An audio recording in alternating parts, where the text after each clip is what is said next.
Halo, assalamualaikum Kanari Mania. Kembali lagi di channel Omes Kanari. Oke, kita kembali ke video tutorial. Kemarin banyak pertanyaan, Mas, kenapa ya setiap saya pelihara kenari impor kok sering mati atau banyak yang mati? Nih, pasti ada yang salah nih. Apanya yang salah ya, Mas ya? Oke, jadi kita akan bahas beberapa penyebab atau beberapa hal kesalahan yang mungkin teman-teman sering lakukan di dalam pelihara kenari impor. Mungkin dari beberapa hal itu ada yang sering teman-teman lakuin juga di rumah. Jadi untuk pelihara kenari impornya jadi kurang maksimal. Seperti apa? Mari kita bahas. Oke, poin yang pertama. Ini biasanya teman-teman kalau melihara kenari pasti identik dengan sayur-sayuran. Nah, kalau untuk kenari impor itu, terutama untuk burung-burung yang baru dibeli atau yang baru datang dari impor kayak gini, itu tidak perlu sering-sering diberi sayuran, teman-teman ya. Kalaupun dikasih, itu cukup apel saja. Sementara cukup apel saja.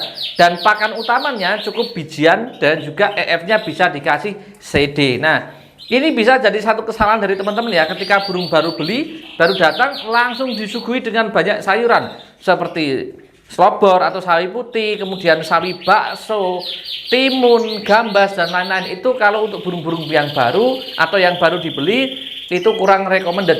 Hasilnya apa? Hasilnya burung bisa menjadi mencret. Nah, awal dari mencret nanti lama-lama kurus atau burungnya agak kurang gesit ya. Jadi burungnya itu jadi seperti sering murung. Nah, itu adalah kesalahan yang pertama. Jadi alangkah lebih baik untuk teman-teman yang baru beli pertama kali untuk kenari impor atau rawat yang burung dari impor kayak gini, itu jangan sering-sering dikasih sayuran. Kalaupun dikasih F, cukup dikasih apel atau CD, teman-teman. Oke, poin yang nomor 2 yaitu pola penjemuran dan juga mandinya. Nah, ini teman-teman mungkin yang sering lakuin burung dijemur lama-lama ya. Untuk kenari impor sebaiknya jangan. Jadi teman-teman, untuk asalnya sana, dari negara asalnya sana, untuk kenari jenis Yorkshire maupun jenis SFBB, Rasmi, dan lain-lain memang jarang dijemur ya. Mereka biasanya berada di kandang box yang penerangannya atau penghangatnya menggunakan lampu UV. Kurang lebih seperti itu. Jadi buat teman-teman kalau ingin menjemur kenari, baiknya untuk yang kenari impor itu cukup 15 menit sampai 30 menit aja. Dan itu juga tidak perlu setiap hari.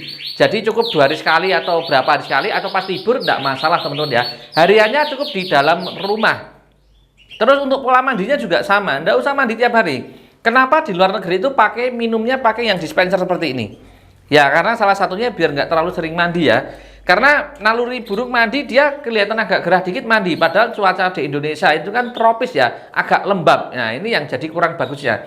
Jadi saran saya untuk teman-teman untuk mandinya cukup waktu penjemuran itu dikasih cepuk air minum yang agak kecil aja. Biar ya dia nyemplung sedikit lah. Jadi biar mandinya tipis-tipis saja ya. Nah, jadi intinya untuk teman-teman yang poin kedua ini, penjemuran itu sebenarnya tidak perlu setiap hari dan tidak usah sering-sering. Cukup di dalam rumah aja.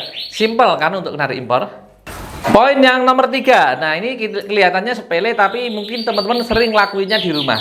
Yaitu masalah pengkerodongan. Nah, pengkerodongan burung ya. Nah, jadi banyak nih teman-teman yang cerita ke saya, Mas, kalau hujan burungnya saya kerodong rapet ya. Itu biar nggak kedinginan. Nah, jadi gini teman-teman ya, untuk burung kenari, terutama untuk Yorkshire dan lain-lain yang berasal dari Eropa, itu pada dasarnya iklimnya di sini sama di sana tuh lebih dingin di sana. Jadi ketika di sini kelihatan dingin dikit, nggak usah khawatir burungnya bakal kedinginan.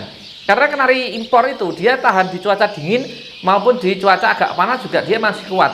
Yang bikin dia nggak kuat adalah kelembabannya. Jadi teman-teman kalau mau mengkerodong kenari cukup pakai kerodong yang tipis aja ya. Dan itu nggak usah di resleting. Ya, itu kelihatannya sepele, tapi akibatnya apa? Kalau burung ketika cuacanya hujan, itu kan lembab ya.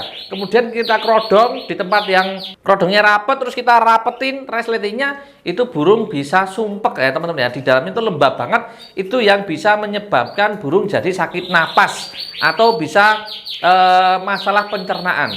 Jadi solusinya kalau teman-teman yang biasanya yang kerodongin burung, cukup pakai kerodong yang tipis, beli yang murah harga 15 ribuan dan tidak usah di resleting. Tujuannya apa? Ya biar di kerodong itu burung istirahat, itu aja. Bukan untuk mengatasi kedinginan, karena burung-burung ini justru lebih kuat dingin dibandingkan kita yang ada di Indonesia. Jadi itu yang poin nomor 3 teman-teman. Poin yang nomor 4. Nah, ini biasanya yang paling sering dilakuin oleh teman-teman, padahal ini akibatnya yang paling fatal.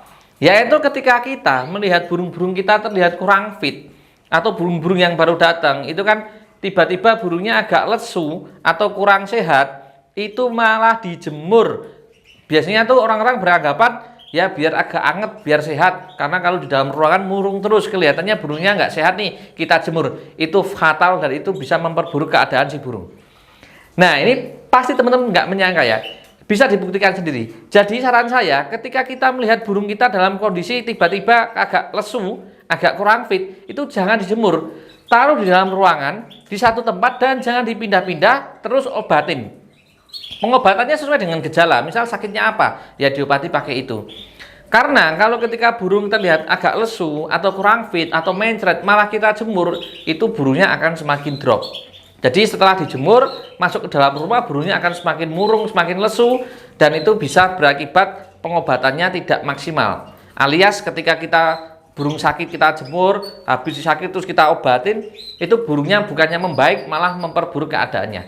Jadi saran saya ya teman-teman ya, di poin yang nomor 4 ini, ketika kita melihat burung kita agak ngedrop, kurang fit, cukup taruh di dalam rumah, jangan dipindah-pindah, jangan ditaruh di mana-mana, cukup dalam rumah, ruangannya di situ aja, diobati dengan intensif. Jadi pagi diobati, siang diobati, sore diobati. Ini tuh besok langsung sembuh lagi ya, akan mempercepat proses penyembuhan.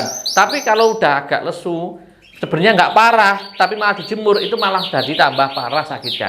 Oke, itu poin yang nomor 4. Semoga teman-teman yang mengalami atau mungkin yang pernah punya pengalaman yang sama bisa di-sharing nanti di kolom komentar. Oke teman-teman penarimannya, jadi itu tadi ya 4 poin dulu ya yang biasanya mungkin teman-teman sering lakukan ya, itu justru kesalahan. Nah, buat teman-teman yang sudah terlanjur melakukan ya, besok coba dirubah pola perawatannya, lalu gimana hasilnya bisa direview bareng-bareng, nanti dimasukin di kolom komentar ya. Ternyata setelah polanya dirubah, hasilnya akan menjadi seperti apa. Jadi untuk pembahasan ini berdasarkan pengalaman saya pribadi, jadi kalau kurang lebihnya mohon dimaafkan. Kalau ada yang salah nanti silahkan dikoreksi, dimasukkan di kolom komentar. Mungkin nanti ada pertanyaan lain sekitar apa atau pembahasan apa, nanti masukkan juga di kolom komentar, akan saya buatkan videonya. Oke, sekali lagi semoga video ini bisa bermanfaat. Jangan lupa di like dan subscribe. Sampai jumpa di video selanjutnya. Assalamualaikum, salam kenal, salam sukses selalu.